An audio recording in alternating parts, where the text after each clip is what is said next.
ओला। ओला एक ऐसी कंपनी है जो अभी इलेक्ट्रिकल स्कूटर बना रही है, जो अभी इलेक्ट्रिकल व्हीकल बना रही है, सिंपल। लेकिन क्या आप जानते हो ये इलेक्ट्रिकल स्कूटर पे क्यों आई? क्यों इसने इलेक्ट्रिकल स्कूटर ही सोचा? इसके पीछे बहुत डार्क ट्रूथ है, डार्क सीक्रेट ये है, ठीक है? तो ध्यान से वीडियो देखना, इसको हटा देता हूँ मैं। So let's get started. तो पहली चीज तो ये आती है, जब ओला कैब बुकिंग सर्विस, तो उन्होंने पहले के 2 साल ड्राइवर को और कस्टमर को एक्विजिशन किया। अब इसका सीधा सीधा मतलब ये निकलता है कि भाई कंपनी के पास फंडिंग है, बहुत सारी फंडिंग है, और कंपनी ये चाहती है कि हमको चाहिए कस्टमर, क्योंकि पहला जो कोई भी स्टार्टअप्स होता है उसको पैसे नहीं चाहिए होते। वो ये सोचती है कि 2-3 साल बाद अगर कस्टमर और ड्राइवर होते हैं उनको एक साथ मिला लें और बहुत सारे ड्राइवर्स आ जाए, बहुत सारे कस्टमर आ जाए, फिर हम अपनी प्राइस बढ़ा देंगे। फिर प्राइस बढ़ाने के बाद प्रॉफिट ही प्रॉफिट होगा, ठीक है? तो यही सोच के 2 साल के अंदर अंदर उन्होंने उस ड्राइवर को, जो ड्राइवर कोई भी जॉब करते थे वो छोड़ के ड्राइविंग करते थे। क्योंकि अगर आप ये देखो कि जो लोग भी ड्राइवर होते थे, ठीक है, सपोज कोई मुंबई के ड्राइवर है, ठीक है, वो ऑन एन एवरेज 30,000 40,000 कमा लेते हैं। लेकिन अगर वो ओला में गए, रजिस्ट्रेशन किया एज एन ड्राइवर, ठीक है, तो उनकी स्केलेबिलिटी बहुत हो गई थी। इन शॉर्ट वो लोग 1 लाख तक अर्निंग कर रहे थे। और इसी चीज़ को देख के जो लोग जॉब कर रहे थे, 10-15 हज़ार की जॉब कर रहे थे, वो लोग जॉब छोड़ के भी ये कर रहे थे। अब हुआ कुछ 2-3 साल बाद कि अब बारी आई कंपनी की। कंपनी को ये लगा कि अब टाइम है प्रॉफिट का, क्योंकि उनके पास कस्टमर भी ज़्यादा है और उनके पास ड्राइवर भी ज़्यादा है। कस्टमर इसलिए ज़्यादा है क्योंकि उनको एक लो अमाउंट पे उनको ड्राइविंग मिलता था। और जैसे कि आपको पता है कि ओला की जो पहली सर्विस होती थी वो फ्री मिलती थी। अगर आपने ओला बुक करा है तो आपको पहली सर्विस फ्री मिलेगी, ठीक है? तो ये सब करते करते करते एक टाइप पे कस्टमर आ गए और एक टाइप पे ड्राइवर आ गए। अब इन दोनों के पास से पैसे कैसे निकलवाने, अब कंपनी को सूझी, क्योंकि कंपनी को ये लगा कि भाई बहुत हो गया, कस्टमर आ गए, ये हो गया, वो हो गया, अब बारी है पैसों की। अब पैसे प्रॉफिट कैसे कमाया जाए? फिर आती है बारी ड्राइवरों की। जो ड्राइवर मंथली के 50 to 1 लाख कमाते थे, उनका कमीशन काट के सिर्फ 25,000 हो गया, ठीक है? अब यहाँ पे प्रॉब्लम ये आई थी कि जो लोग जॉब जाते थे उन्होंने सिंपल लोन लेके, गाड़ी लेके फिर ओला कैब चला रहे थे, ठीक है?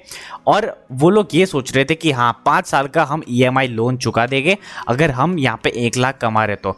लेकिन वहाँ पे प्रॉब्लम ये हुई कि बहुत सारी ओला की जो गाड़ी थी वो जब्त कर ली गई। क्यों जब्त कर ली गई, इसके पीछे का रीज़न बताता हूँ। क्योंकि जो बहुत सारे ड्राइवर थे, जो लोग जॉब से चेंज होके यहाँ पे आए थे, तो उनका मकसद ये था कि हाँ भाई यहाँ पे पैसे बहुत मिल रहे हैं, तो एक्सपेंसिव भी उन्होंने बढ़ा दी, ठीक है? जैसे 1 लाख रुपीज़ मिल रहे थे तो पहले तो 25,000 की उन्होंने EMI करा दी, गाड़ी ले ली, ठीक है? फिर बच्चों को अच्छी स्कूल में रख दिया, फिर बहुत सारी ऐसी चीज़ें हो गई। लेकिन 2 साल बाद, 3 साल बाद ये जो प्राइस थी 1 लाख वो जो कमा रहे थे वो आके 20,000 हो गया। अब यहाँ पे तो सिर्फ वो EMI भर सकते, ना कि बच्चों के स्कूल की फीस भर सकते थे। तो यहाँ पे हो गया प्रॉब्लम, ठीक है? अब ये प्रॉब्लम के बाद कुछ ये माना गया कि ओला की जो कंपनी थी उन्होंने सारी व्हीकल्स जब्त कर लिए गए बाय थ्रू बैंक। मतलब बैंक में जो अगर आप भर नहीं पाते हो EMI तो वो आपकी गाड़ी ले लेती है, सीज कर लेती है। इस टाइप का कुछ हो गया था, ठीक है? अब बात यहाँ पे आती है कि कंपनी हो गए लॉस में, बिकॉज कस्टमर भी चले गए और जो मेन चीज़ थी, जो मेन उनका हाथ था, ड्राइवर भी चले गए थे। आपने ये तो सोचा हो कि बहुत 3-4 साल पहले ड्राइवर इतना कमाते थे, लेकिन अब ड्राइवर नहीं कमाते, बिकॉज कमीशन अभी कंपनी 0 लेवल तक ला चुकी है और अभी उतना कुछ खास बचा नहीं है। अभी यूबर आ गया मार्केट में, यूबर की बात हम करेंगे बाद में, लेकिन अभी आते ओला की। अब जो ओला के जो फाउंडर है उन्होंने ये सोचा कि अभी इसको स्किप कर देंगे, अभी वो लाएंगे इलेक्ट्रिकल व्हीकल, क्योंकि इलेक्ट्रिकल व्हीकल एक ट्रेंड बन चुका था। तभी उन्होंने लॉन्च किया इलेक्ट्रिकल ओला की जो इलेक्ट्रिकल व्हीकल आती है उन्होंने वो लॉन्च किया था।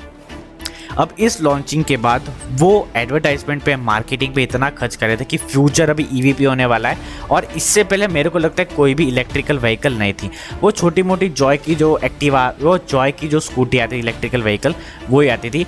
और जब मार्केट पे मार्केटिंग हुई ओला की तो ये एक डिस्ट्रप्टेड मार्केटिंग हो चुकी थी, बिकॉज ओला रेंज दे रही थी, डिस्प्ले इतनी बड़ी दे रही थी और स्कूटर भी एक तगड़ी पावरफुल हाइपर मोड वाली भी दे रही थी, जो सबके मन में ये लगा कि एक पावरस्टिक फ्यूचरिस्टिक इलेक्ट्रिकल व्हीकल हो सकती है, ठीक है?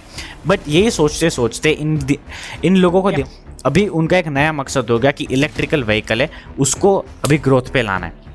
कंपनी अभी भी प्रॉफिट नहीं कमा रही है जो इलेक्ट्रिकल व्हीकल जो वो बना रही है, ठीक है? प्रॉफिट हो सकता है नहीं भी कमा सकती है, कमा भी सकती है, लेकिन उनका भी मेन टारगेट क्या है कि बड़े बड़े इन्वेस्टर को अपनी सेल्स दिखाना।